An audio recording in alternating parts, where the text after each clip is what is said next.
Om Jananim Sharadam Devim Ramakrishnam Jagadgurum Padapadme Tayo Shritva Pranamami Murmuhu.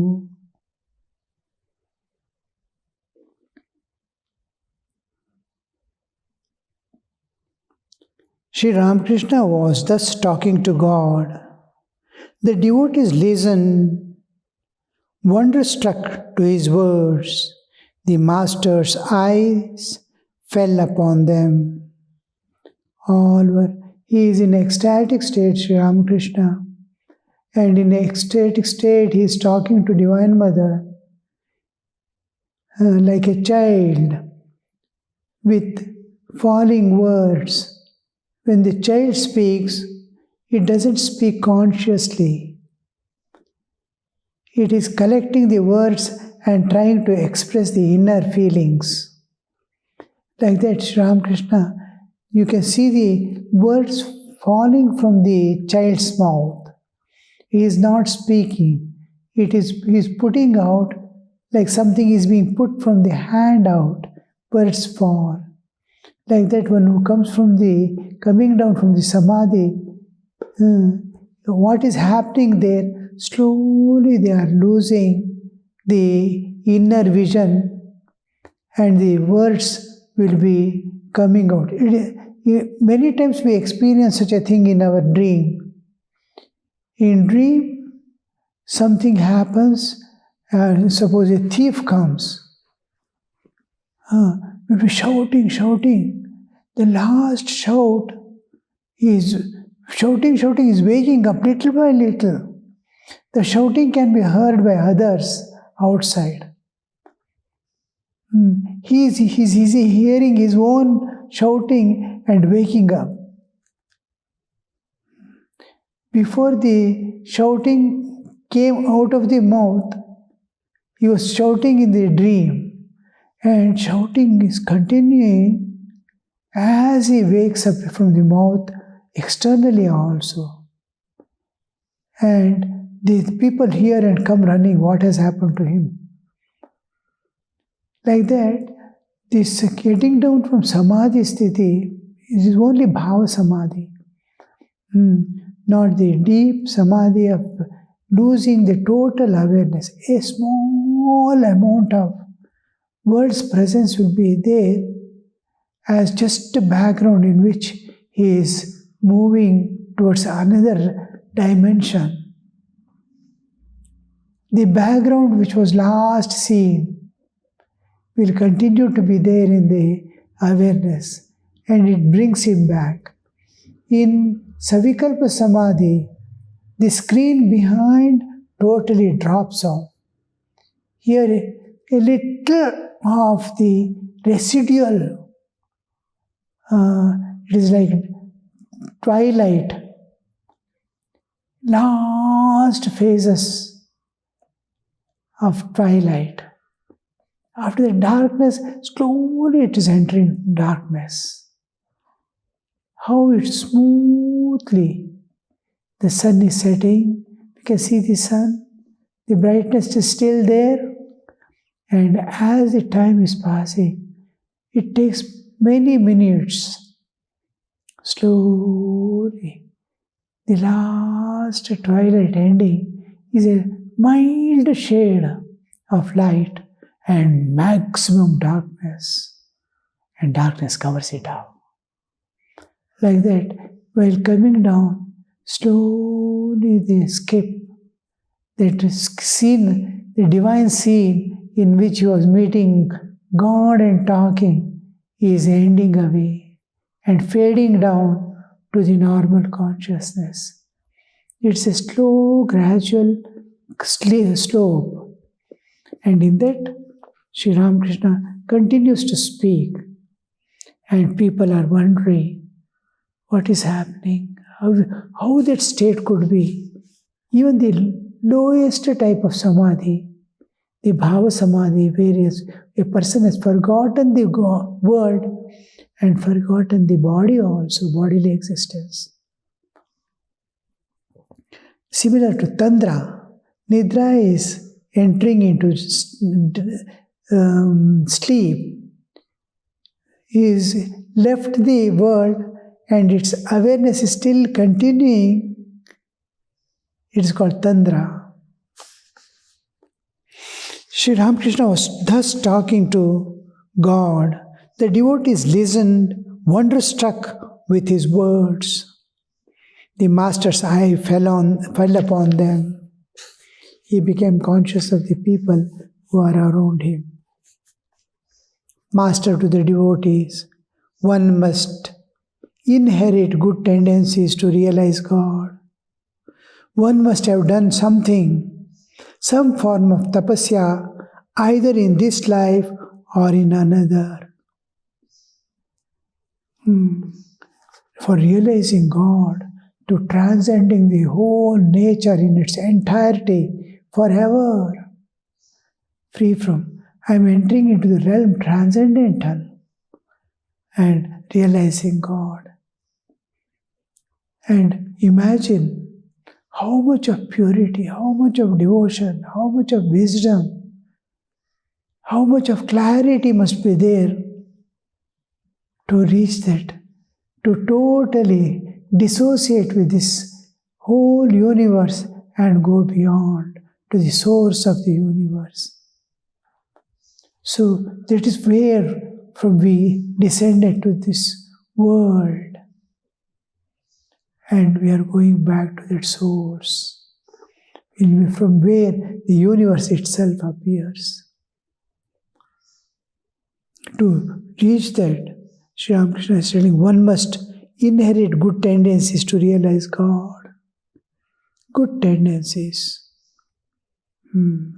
What are these good tendencies? Purity, to see divine in all, to love this nature and all beings with equanimity, to serve them, to sacrifice for them, to feel compassion, humility, all these belong to the good tendencies. How humble we must be there before the humblest. So, that extreme kindness which cannot bear the suffering of others, immediately tears flow. These things are most essential characteristics. They are originating from sattva. Sattva is the closest to divine. Tamas is the forest, far off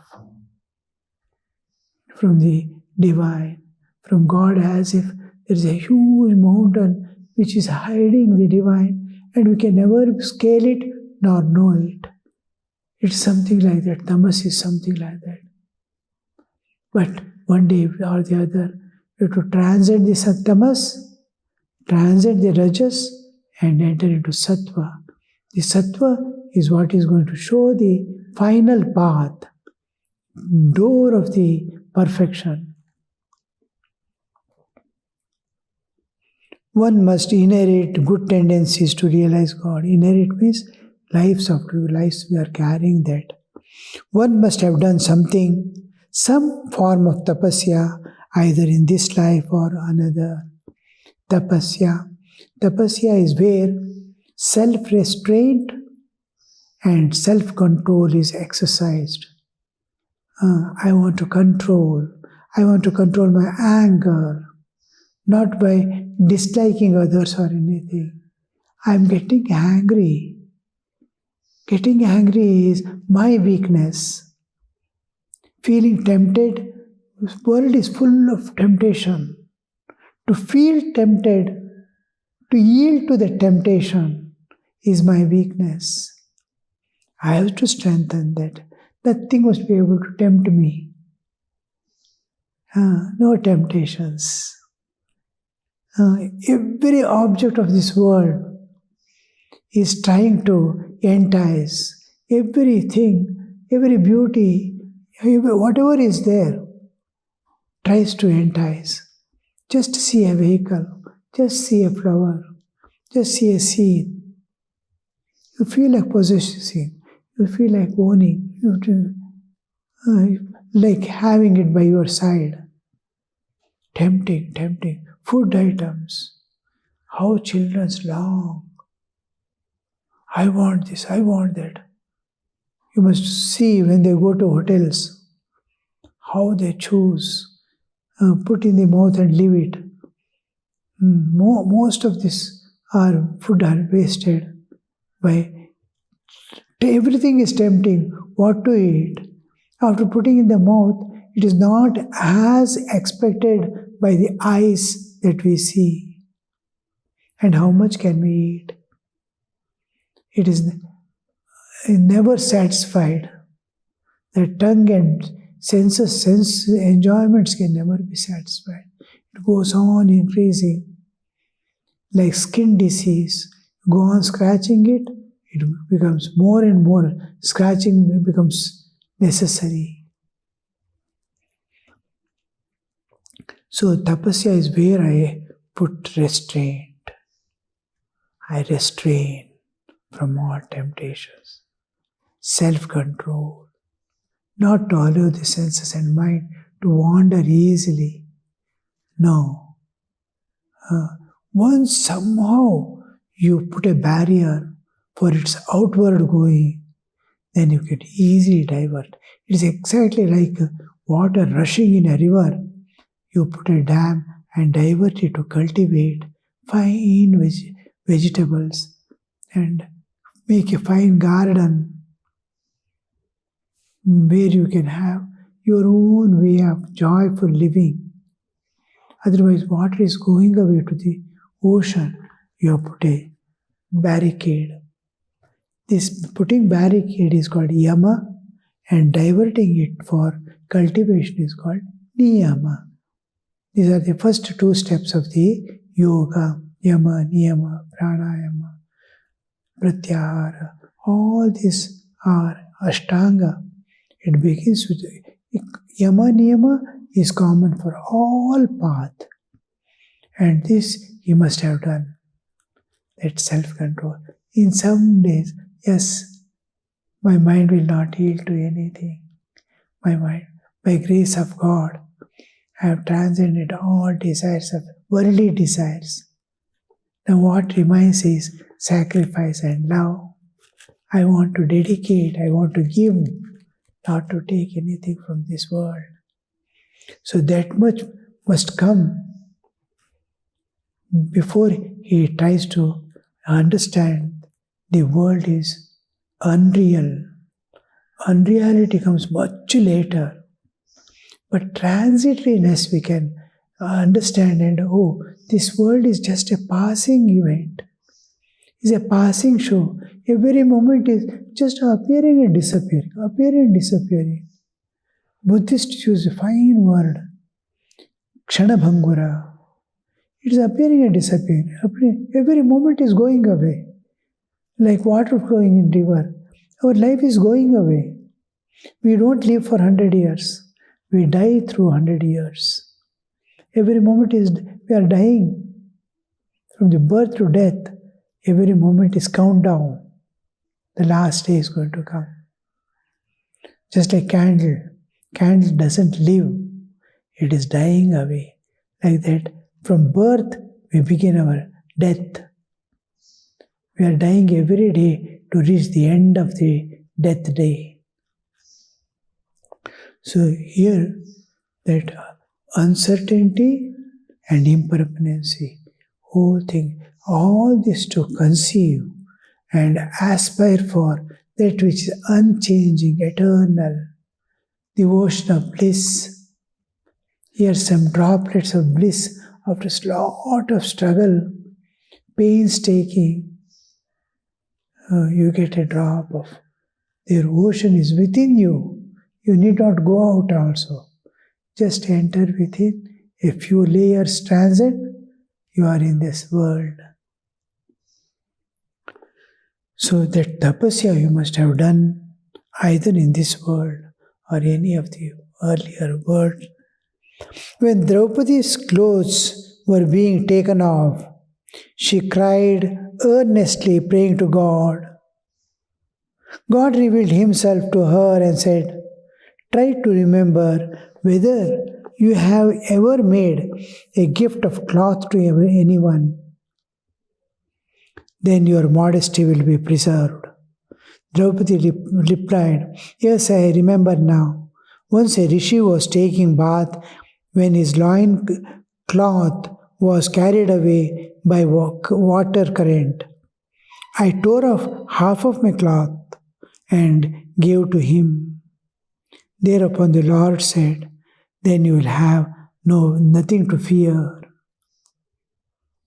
God also expects some small sacrifice to give a huge backing, because he doesn't want to. He can do.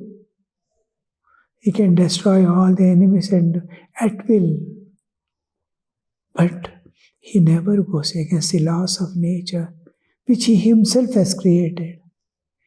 I've created a world. I've created a law to govern the whole order. Everything is orderly going on. It's an order, cosmic order, and that he doesn't want to break the laws of nature. So even to punish the people, he, after giving long license,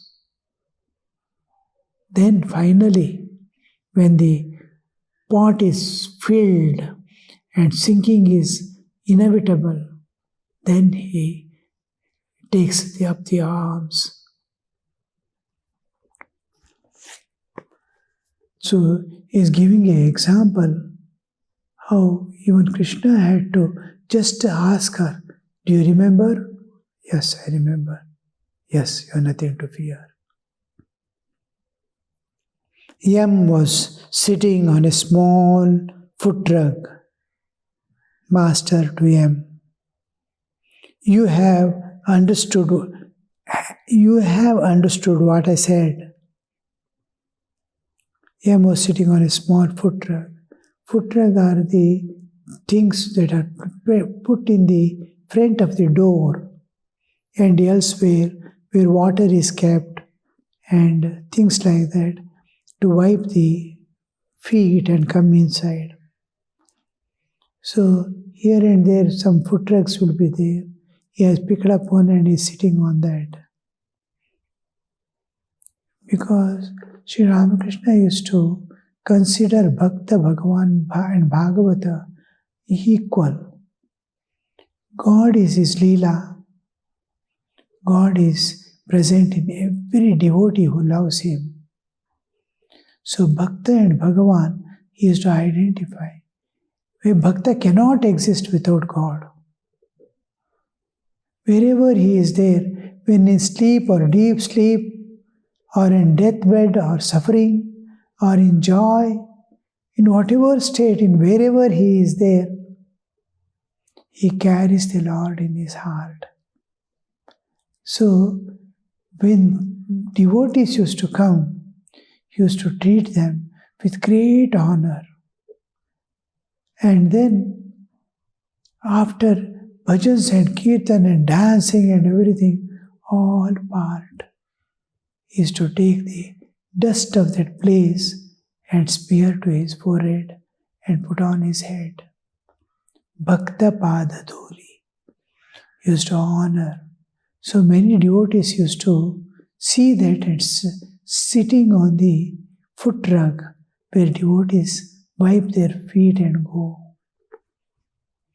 M is one of them. Baburam, Balram Bose also used to use foot rug to sit.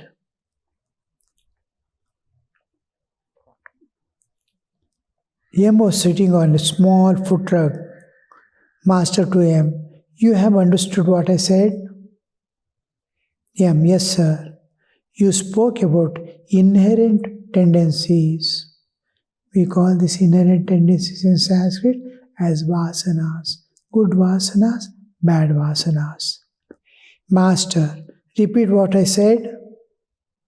Yam repeated the story of Draupadi. now and then he checks up because he is the authentic reporter of the whole thing. He used to come once in a week, and whole of what we are studying now, the Gospel of Sri Ramakrishna, is his jotting down. He used not to jot down there. Whole he had a kind of memory, video memory. The words that Master utters, whole scene how it was, how the Master was standing, in what position, where he was, everything is to capture as it is. Just like a dumb person doesn't understand language, he captures the whole scene. His recording is video without audio. It is just photography. A dumb and deaf. Deaf is usually dumb. So he will not understand the language. He is deaf. He is not able to understand. He can see. His eyes alone record. It is visual only. Audio is not there. He cannot. And some have the capacity to, what he said, concentrate on what the Master was telling or anybody is telling. The arguments, the talk, they remember. The scenes they forget. But this M had the unique capacity to record both audio and visual together and go and put down in words that once in a week used to be said. And that is the greatest thing we have got. Imagine if any person was there to record everything like this, like him, of the whole scene of the long period. He comes towards the end of life, you see, Sri Ramakrishna's 1982 onwards, Gospel we have for 4 or 5 years and once in a week. Hazra entered the room.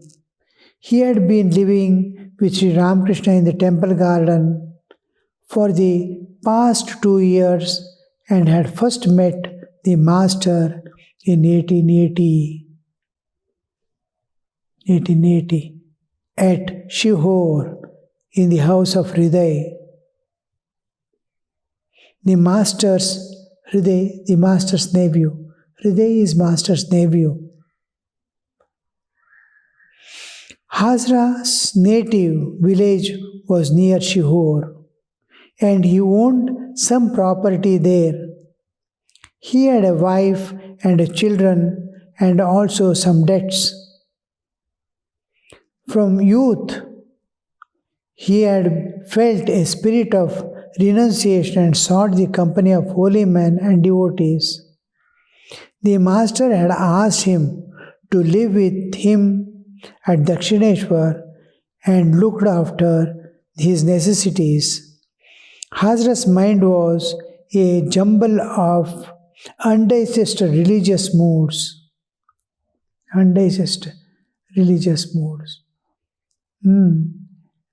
He reacts externally, but inside it is empty. Suppose a person is behaving in a particular way, or suppose I read Ramayana or hear Ramayana, and how Rama lived, I want to live means I will walk on thorns, I want to sleep on the ground. These are undigested things. What was his feeling? He never found difficulty in walking in the forest without footwear or sleeping on the bare stone or anything. They are accustomed to hardship. They are warriors. And we try to do that with great efforts, and that will not yield anywhere. It is torturing the body. How he loved the forest, how the hardship was a pleasure, joy, giving. That aspect then anything, any hardship, when we digest and take it as a blessing of divine, then the real digested thing is coming into our life. To remain undisturbed by external situations. Now, he was about to be crowned. What a great occasion. Next moment he is asked to go to the forest, leaving everything. The smile, the joy that was there on his face when he was about to be crowned never faded away when he wanted to go to the forest. The hardship of the forest life and the comfortable living of the kingly palace was equal to him. Can we maintain that equanimity between Sukha and Dukkha? That is the imitation of Rama,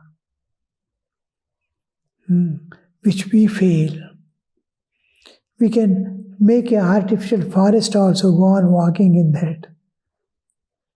But it is not, it is this we call undigested religious observances and moods. So Sri Ramakrishna has noticed that undigested religious moods. He professed the path of knowledge and disapproved of Sri Ramakrishna's attitude of bhakti and his longing for the young devotees. Om Shanti Shanti Shanti Harihi Om Tat Sat Shri Ramakrishna Arpanamastu.